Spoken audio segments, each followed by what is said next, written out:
Hello नमस्कार दोस्तों। आज हम इस वीडियो में बात करेंगे संविधान के भाग 2 अर्थात नागरिकता की। आपको पता ही होगा संविधान का भाग 2 है, उसमें अनुच्छेद कितने हैं? 5 से 11। देखिए दोस्तों, हमको नागरिकता पढ़नी क्यों चाहिए? देखिए, किसी भी देश में दो तरीके के लोग रहते हैं। एक होते हैं उसी देश के नागरिक और दूसरे होते हैं विदेशी। देखिए दोस्तों, जो नागरिक होते हैं उनके लिए कुछ विशेष अधिकार मिले हुए होते हैं, अर्थात उन्हें संविधान कुछ विशेष अधिकार देता है। पर जो विदेशी लोग होते हैं वो रहते भारत में भी हैं, पर उनके लिए कोई विशेष अधिकार नहीं होते। तो इसी वजह से हमको नागरिकता पढ़नी चाहिए। इसके अलावा एग्जाम में कभी कभी क्वेश्चन बन जाता है कि भाग 2 किससे संबंधित है, तो नागरिकता से संबंधित है। इसके अलावा प्रश्न ऐसे भी देखने को मिल जाता है कि भारत की नागरिकता कैसी है? एकहरी नागरिकता है। वहीं अगर हम अमेरिका की बात करें तो अमेरिका में दोहरी नागरिकता है। दोहरी कैसे? वहाँ पर राज्य की भी है और अमेरिकी देश की भी है।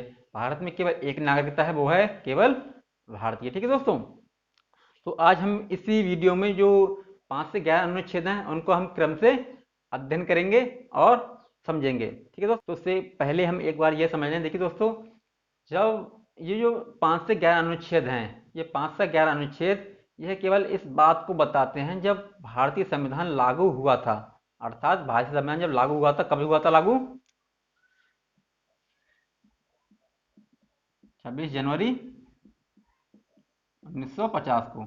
अर्थात जब भारतीय संविधान लागू हुआ था तो कौन लोग भारत के नागरिक बने।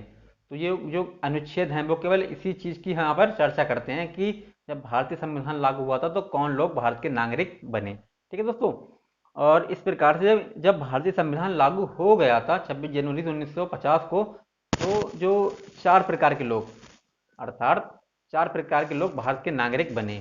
ठीक है, वह हम आपको एक एक करके बताएंगे। वह 4 प्रकार कौन कौन किस अनुच्छेद में है? वह 5 से लेकर 8 तक में है।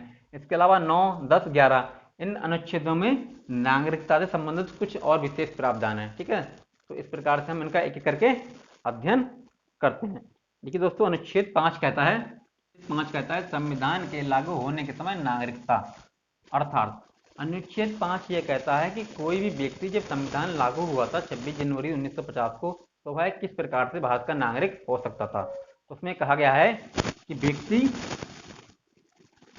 व्यक्ति भारत का मूल निवासी होगा।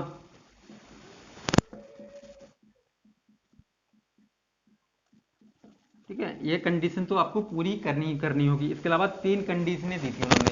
उन 3 में से कोई भी अगर एक कंडीशन आप पूरी कर रहे होंगे तो आप भारत के नागरिक बन जाएंगे। वो 3 कंडीशनें कौन कौन सी थी? उन्होंने कहा था, पहली कंडीशन, व्यक्ति का जन्म भारत में हुआ हो। जन्म भारत में हुआ हो। दूसरी कंडीशन थी, माता पिता का जन्म भारत में हुआ हो। माता पिता।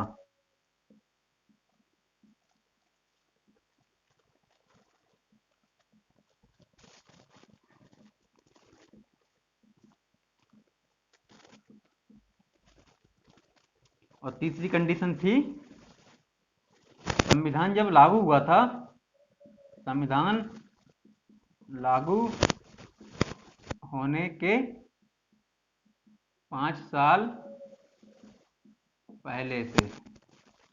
अर्थात जब संविधान लागू हुआ था तो उस समय 5 साल पहले से ही वो भारत में रह रहे थे। अब आप समझ गए होंगे। चलिए इसके लिए मैं दोबारा समझाता हूँ। अनुच्छेद 5 कहता है संविधान के लागू होने के समय भारत की नागरिकता। देखिए दोस्तों, कोई व्यक्ति नागरिक कैसे हो सकता था? पहली के मतलब उन्होंने जो कहा था कि व्यक्ति भारत का मूल निवासी तो होगा ही होगा। उसके अलावा 3 कंडीशनें थी। उन 3 कंडीशन में एक भी कंडीशन अगर आप पूरी कर रहे हैं तो आप भारत के मूल निवासी मतलब आप भारत के नागरिक हो जाएंगे। जैसे कि व्यक्ति का जन्म भारत में हुआ हो। अगर आप ये कंडीशन पूरी नहीं कर रहे हैं तो आपके माता पिता का जन्म भारत में हुआ हो, आप यह पूरी कर दीजिए। अगर ये भी नहीं होती है तो संविधान लागू होने के 5 साल पहले से ही आप भारत में रह रहे हो। कोई एक कंडीशन आप पूरी कर देंगे, आप भारत के नागरिक बन जाएंगे। इस प्रकार से 5 अनुच्छेद समाप्त होता है। ठीक है दोस्तों, अब हम बात करते हैं अनुच्छेद 6 की। अनुच्छेद 6 कहता है पाकिस्तानी क्षेत्र से भारत को आने वाले व्यक्ति की नागरिकता। देखिए दोस्तों, देश का बंटवारा हो गया 15 अगस्त 1947 को। कुछ लोग पाकिस्तान वाले क्षेत्र में थे, कुछ लोग भारत वाले क्षेत्र में थे। तो कुछ लोग ऐसे थे जो भारत में आना चाह रहे थे, ठीक है। वो भले ही पाकिस्तान वाले क्षेत्र में थे, और उनकी वो चाह रहे थे कि हम भारत वाले हिस्से में आकर रहें, निवास करें। तो उसके उससे ही संबंधित यह अनुच्छेद है, ठीक है। तो इसमें कहा गया है कि अनुच्छेद 6 में कोई भी व्यक्ति जो पाकिस्तानी क्षेत्र से भारत में आया हो, तो वह किस प्रकार से भारत का नागरिक बन सकता है, ठीक है दोस्तों। देखिए दोस्तों, कोई भी व्यक्ति जो पाकिस्तानी क्षेत्र से भारत में आ रहा है, तो उसके लिए कि उसको लेकर कुछ जरूरी चीज़ों को हमको ध्यान में रखना था। एक तो उसके जो माता पिता थे वो अविभाजित भारत में पैदा हुए हों, यानी देश का बंटवारा उस समय नहीं हुआ था, तो उसमें उसके माता पिता का जन्म हो गया हो। यानी भारत मतलब उस भारत में उसके माता पिता का जन्म हुआ हो जब देश का बंटवारा नहीं हुआ था, उस समय भारत से पाकिस्तान नहीं बना था। और इसके अलावा दो कंडीशनें और थी, तो वो कंडीशन मैं यहाँ पर लिखता हूँ। माता पिता का जन्म,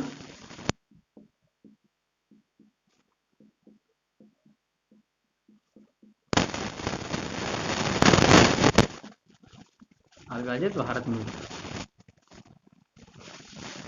ठीक है। अब दो कंडीशनें कौन कौन सी थी आगे, यदि वह 19 जुलाई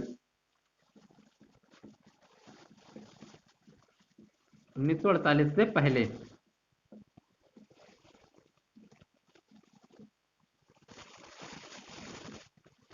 भारत आया हो,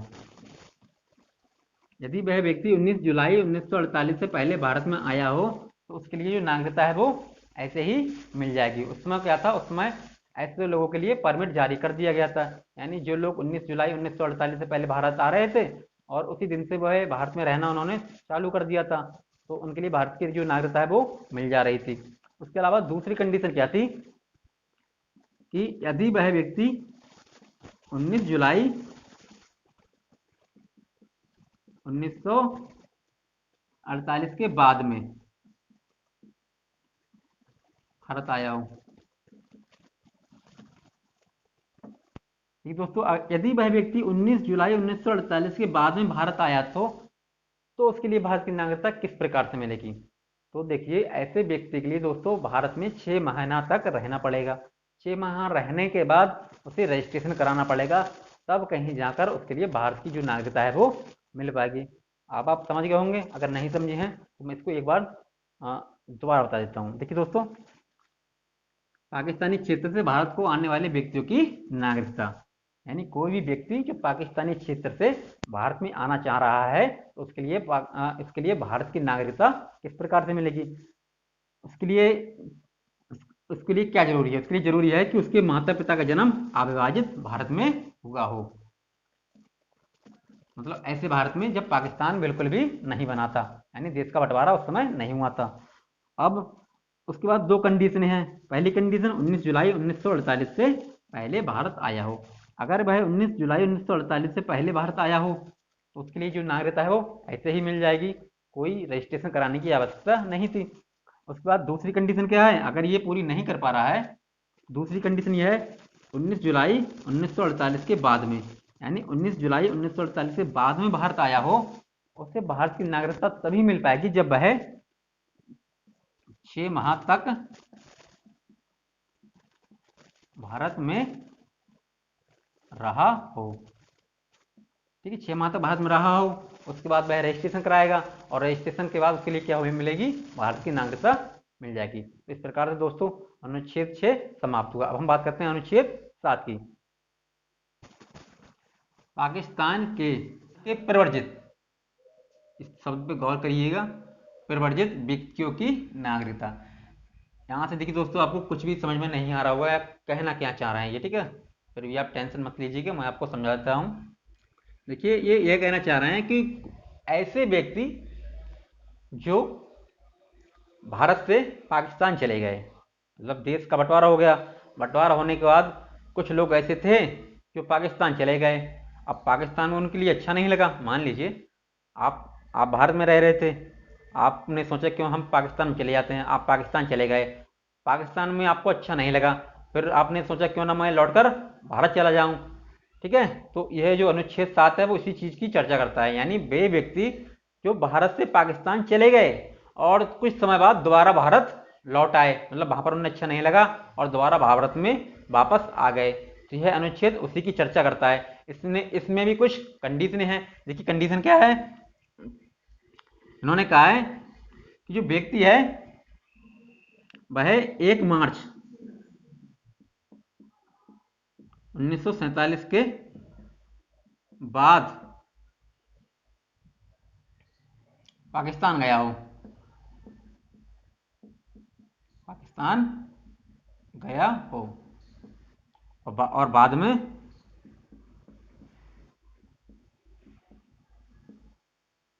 भारत वापस लौट आया हो, वापस लौट आया हो। देखिए दोस्तों, ये कहना चाह रहे हैं कि कोई भी व्यक्ति जो भारत में रह रहा था और वह पाकिस्तान चला गया, कब चला गया, 1 मार्च 1947 के बाद में गया और वहां पर उसे अच्छा नहीं लगा, वह लौटकर भारत वापस आ गया, तो वह भारत का नागरिक किस प्रकार से बन सकता है, तो इस अनुच्छेद में वही बताया गया है। इसमें बताया गया है वह नागरिक तभी बन पाएगा जब वह भारत में 6 माह रहेगा, 6 माह रहेगा, उसके बाद उसे रजिस्ट्रेशन कराना पड़ेगा, उसके बाद जाकर कहीं वह भारत का नागरिक बन पाएगा। ठीक है दोस्तों, तो इस प्रकार से आप अनुच्छेद 7 समझ गए होंगे।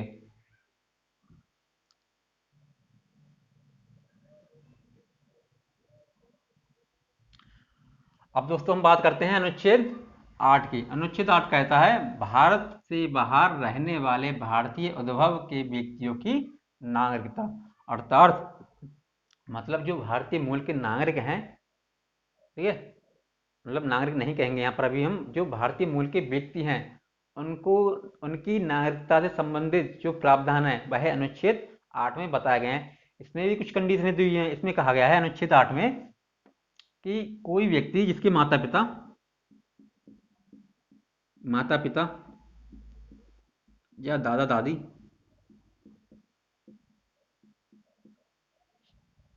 अविभाजित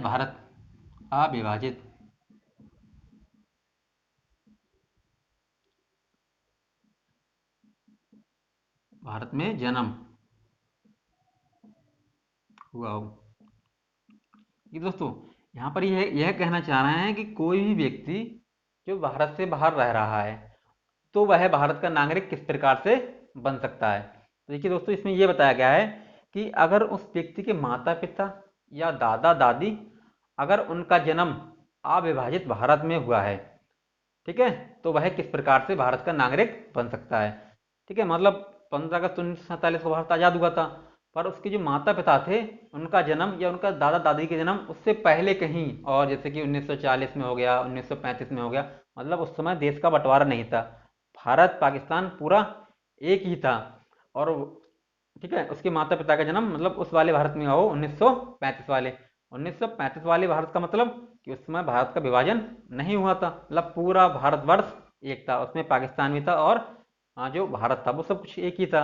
अगर माता पिता का जन्म उस समय हुआ हो या दादा दादी का जन्म उस समय हो और वह दुनिया के किसी भी देश में रह रहा हो, तो वह व्यक्ति भारत का नागरिक बन सकता है। किस प्रकार से बन सकता है, उसके लिए दोस्तों भारत में जो नियम कानून बनाए गए हैं उनके माध्यम से उसको रजिस्ट्रेशन कराना पड़ेगा, तब वह कहीं जाकर भारत का नागरिक बन जाएगा। ठीक है दोस्तों, अगर हम बात करें ये अनुच्छेद जो 8 है वह केवल इस चीज की चर्चा करता है कि भारतीय मूल के जो व्यक्ति हैं उनके लिए नागरिकता किस प्रकार से मिलेगी। आप समझ गए होंगे। अब हम बात करते हैं अनुच्छेद 9 की।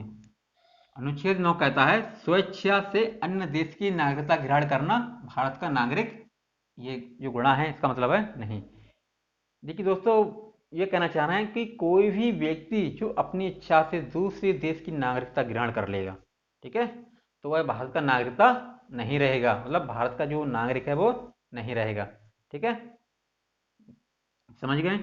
अब हम बात करते हैं अनुच्छेद 10 की। अनुच्छेद 10 कहता है नागरिकता के अधिकारों की निरंतरता।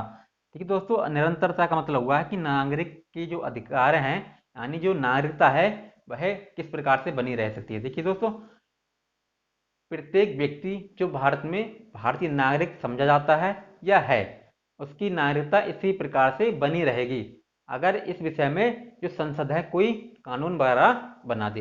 यानी संसद कोई कानून बना दे कि इस तारीख से लेकर इस तारीख तक या इस प्रकार से इस प्रकार तक, तो वह जो नागरिकता है किसी भी व्यक्ति की वह हमेशा के लिए बनी रहेगी। ठीक है दोस्तों, अब हम बात करते हैं अनुच्छेद 11 की। अनुच्छेद 11 कहता है संसद को नागरिकता के नियम बनाने का अधिकार। देखिए दोस्तों, नागरिकता से संबंधित जो भी नियम कानून हैं, ठीक है, जो भी नियम कानून उन्हें बनाने का अधिकार किसको प्राप्त है? वह संसद को प्राप्त है। अर्थात संसद ही यह तय करती है कि कौन व्यक्ति किस प्रकार से भारत का नागरिकता होगा, किसी व्यक्ति से किस प्रकार से भारत की नागरिकता छीनी जा सकती है, तो यह सब कौन तय करता है? संसद तय करती है। ठीक है दोस्तों, अब आप समझ गए होंगे जो अनुच्छेद 5 से 11 थे, मैंने उनको आपको क्रम से एक बार समझा दिया है। अगर आपको ये वीडियो अच्छा लगा हो तो इसके लिए लाइक ज़रूर करें। देखिए दोस्तों, आप बिल्कुल भी लाइक नहीं करते, वीडियो बनाने में बहुत ही मेहनत लगता है। अगर आप लाइक करेंगे, चैनल को सब्सक्राइब करेंगे, तो इससे मेरा भी मोटिवेशन बढ़ेगा। आपको पता ही होगा कि सब्सक्राइब करने में कोई पैसे वगैरह नहीं जाते और ना ही लाइक करने में कोई पैसे जाते हैं, तो आप सब्सक्राइब और लाइक कर सकते हैं। ठीक है दोस्तों, अगर ये वीडियो अच्छा लगा हो तो इसके लिए लाइक ज़रूर कर दें। आगे की वीडियो के लिए मेरे साथ बने रहें। जय हिंद, वंदे मातरम।